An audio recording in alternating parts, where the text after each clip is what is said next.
History is built on timelines. Stone Age, Bronze Age, Iron Age. Ordered, defined, controlled. But what happens when something appears that belongs to none of them? This is shadows of history, deep beneath layers of undisturbed earth. An object was discovered, not a tool, not a weapon, a machine. It should not have existed. Not in that place, not in that time. The discovery occurred during what was meant to be a routine excavation. A controlled dig, carefully mapped, carefully dated. There was no expectation of anything unusual, no indication of anomaly, until metal appeared. At first, it seemed like contamination, something modern, an intrusion, but it wasn't. The metal was not corroded, not crude, not primitive. It was precise, clean, engineered. The deeper the excavation continued, the more impossible the discovery became. The object revealed structure, interlocking components, symmetry, internal cavities designed with intention. Not random, not natural, constructed. Every detail suggested design, deliberate, calculated, functional. This was not an artifact. It was a system. Carbon dating of the surrounding material placed it thousands of years before any known civilization possessed comparable technology. Before advanced metallurgy, before mechanical engineering, before the concept of machines as we understand them.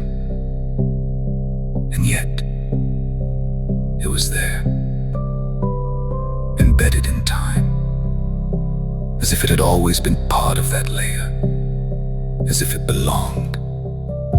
Some researchers propose the existence of a lost civilization, one that developed knowledge far beyond what history records. A society erased, forgotten, wiped away by catastrophe or conquest. Others suggested geological intrusion, that the object had somehow moved downward through layers over time, buried by shifting earth.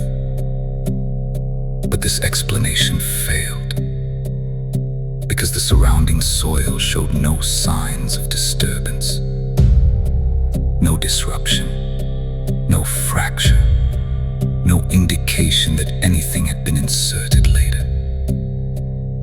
It had not been placed there. It had been there, all along. Then came the detail that changed everything.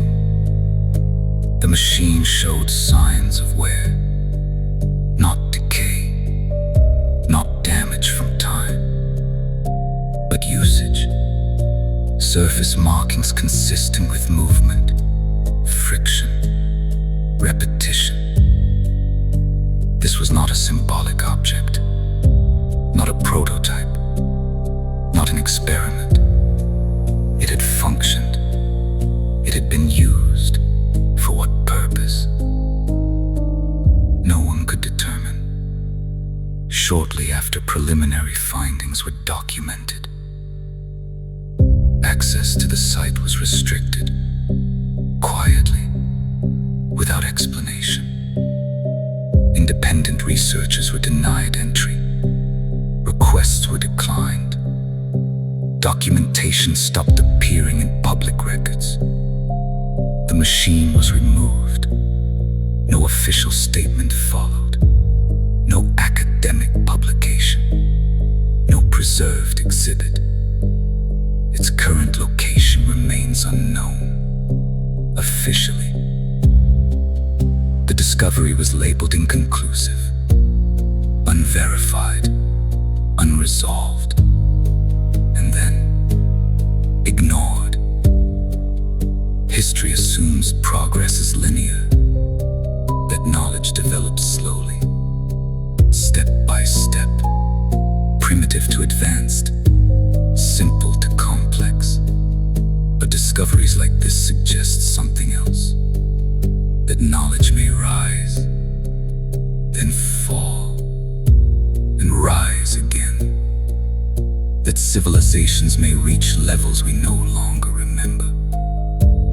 That what we call primitive may simply be what survived, what was left behind after something greater disappeared. The machine is gone, but the questions remain. If it was not meant to exist, who built it? And why was it buried so deep within time? Was it lost, hidden, or placed deliberately to be found only when we were ready? Because history does not always reveal itself completely. Sometimes it fractures, breaks, leaves behind pieces that do not fit. And when we find them, we are forced to question everything. Subscribe to Shadows of History, where timelines do not always align, and the past does not always